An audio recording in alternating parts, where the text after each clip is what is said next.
Hello दोस्तों, PhD का एक नया नोटिफिकेशन स्टार्ट हो गया है जो कि Indian institute of science education and research Pune से है, जिसे ईसर पुणे भी कहते हैं।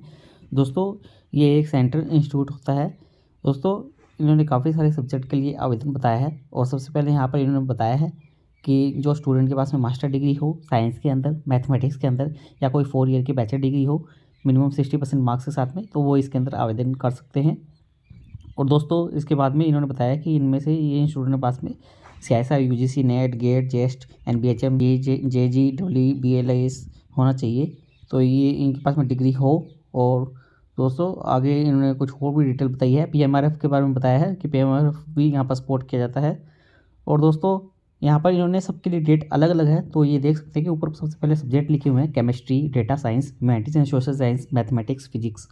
तो इन सब्जेक्ट के अंदर ही आवेदन मांगा गया है और साथ में यहाँ पर इंपॉर्टेंट डेट दी गई है। तो केमिस्ट्री के लिए आप साथ में इंपॉर्टेंट डेट दे सकते हैं कि ये 2 अप्रैल से स्टार्ट होगा फॉर्म और 20 अप्रैल यहाँ से ये सबसे लास्ट वाला है 2 अप्रैल। बाकी सब 1 मार्च से लगभग स्टार्ट हो गए हैं, 1 मार्च 2 मार्च से। तो आप देख लीजिएगा, बाकी हम आपको एक एक करके दिखा भी देते हैं। तो ये 2 अप्रैल से स्टार्ट है और 20 अप्रैल इसकी लास्ट डेट रहने वाली है। और इंटरव्यू आपका 12 मई से 6 जून के बीच में रहेगा। टाइमिंग 9:30 से 5 बजे तक के बीच में रहेगी। ये इन पर्सन रहेगा, मतलब कि आपको फिजिकली वहाँ पर जाना होगा। और ये जो सिलेक्टेड कैंडिडेट की लिस्ट है वो 1 वीक के अंदर आ जाएगी, जुलाई के फर्स्ट वीक के अंदर ही। और दोस्तों, यहाँ पर इनके लिए मिनिमम एलिजिबिलिटी भी लिखी हुई है। ये जो एलिजिबिलिटी है ये केमिस्ट्री के लिए बताई गई है इन्होंने। तो आप देख सकते हैं कि मिनिमम 60% मार्क्स होने चाहिए और 55% मार्क्स SC/ST के लिए मांगा गया है मास्टर डिग्री के अंदर। और या कैंडिडेट के पास में कोई इंटीग्रेटेड डिग्री हो, BS MS की या BE की, BTech की या B फार्मा की, ME की, MTech की, M फार्मा की, तो वो भी इसके अंदर आवेदन कर सकते हैं। और दोस्तों, यहाँ पर लिखा हुआ है कि जो ऊपर ये डिग्री बताई गई है मिनिमम परसेंटेज के साथ में, तो उसके साथ में कोई एक एलिजिबिलिटी भी उनके पास में होनी चाहिए, जिनमें कि जैसे कि नेट हो, validity CSR JRF UGC JRF या CSR UGC नेट हो, LS हो, गेट हो, DBT हो, सर BSMS हो या कोई डुअल डिग्री प्रोग्राम हो, 8.0 CGPA से ऊपर हो। और दोस्तों, यदि कोई MSc पास आउट स्टूडेंट हो ईसर से ही 8.0 CGPA से। बाकी यहाँ पर और भी डिटेल दी हुई है, तो आप देख सकते हैं। एप्लीकेशन प्रोसीजर भी दिया हुआ है कि आप इसको आवेदन कर सकते हैं। बाकी अब हम दूसरा सब्जेक्ट बता देते हैं आपको, जैसे कि डेटा साइंस। डेटा साइंस के लिए आप देख सकते हैं कि 1 मार्च से स्टार्ट हो गया फॉर्म ये डेटा साइंस के अंदर और 26 मार्च इसकी लास्ट डेट रहेगी। और इंटरव्यू ऑनलाइन रहेगा आपका, और जो कि 5 से 6 अप्रैल के बीच में रहेगा। तो इंटरव्यू कोई इन पर्सन है, कोई ऑनलाइन भी है। तो अभी सब्जेक्ट के हिसाब से है। तो इसके अंदर एलिजिबिलिटी इन्होंने मांगी है कि आपके पास में 60% मार्क्स मिनिमम होने चाहिए यहाँ पर मास्टर डिग्री के अंदर, या 4 ईयर की bachelor degree BE BTech BS वगैरह हो डेटा साइंस के अंदर।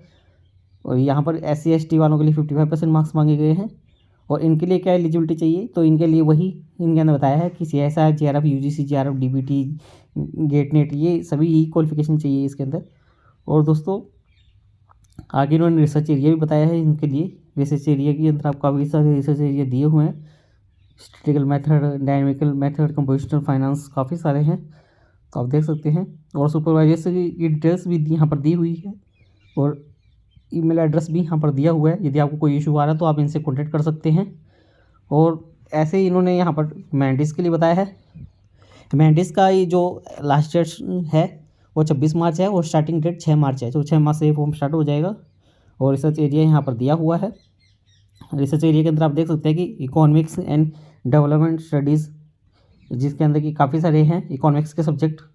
और हिस्ट्री भी दिया हुआ है इन्होंने, और लिटरेचर, पॉलिटिकल साइंस, सोशोलॉजी, ये कुछ सब्जेक्ट है।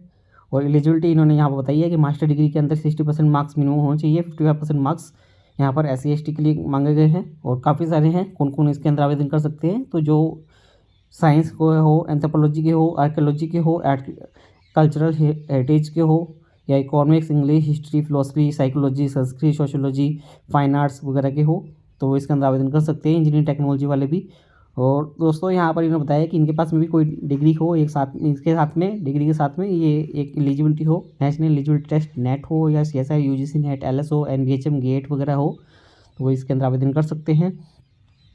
और दोस्तों, यहाँ पर इन्होंने थोड़ी और डिटेल भी बताई है किन किन स्टूडेंट के पास में क्या क्या चाहिए। इनको यहाँ पर 2 पेज का रिसर्च प्लान भी यहाँ पर रिक्वायरमेंट चाहिए होगा। तो सभी के लिए एलिजिबिलिटी अलग अलग है, तो आप सभी के लिए अलग अलग देख लीजिएगा। अब आपको सिर्फ लास्ट डेट बता देते हैं। जैसे कि मैथमेटिक्स के अंदर इन्होंने एलिजिबिलिटी तो सेम ही बताई है लगभग। यहाँ पर स्टार्टिंग डेट 1 मार्च है, 11 मार्च इसकी लास्ट डेट रहने वाली है। और यहाँ पर रिटन टेस्ट और इंटरव्यू यहाँ पर बताया गया कि 22 मार्च को रहने वाला है। बाकी यहाँ पर आप डिटेल देख सकते हैं, और अप्लाई की लिंक भी इनके नीचे दी हुई है। तो धीरे धीरे सभी की अप्लाई लिंक आ जाएगी। फिजिक्स के अंदर यहाँ पर इन्होंने 6 मार्च बताई है स्टार्टिंग डेट, और लास्ट डेट अभी यहाँ पर इन्होंने बताई नहीं है। बाकी आप देख सकते हैं इसके अंदर काफ़ी सारी डिटेल्स दी हुई है। दोस्तों उम्मीद करते हैं आपको हमारे द्वारा दी गई जानकारी अच्छी लगी होगी। यदि आपको हमारे द्वारा दी गई जानकारी अच्छी लगी हो तो अब हमारे चैनल को सब्सक्राइब कर सकते हैं, और आप हमसे टेलीग्राम पर भी जुड़ सकते हैं ऐसे ही पीएचडी से रिलेटेड नए अपडेट के लिए।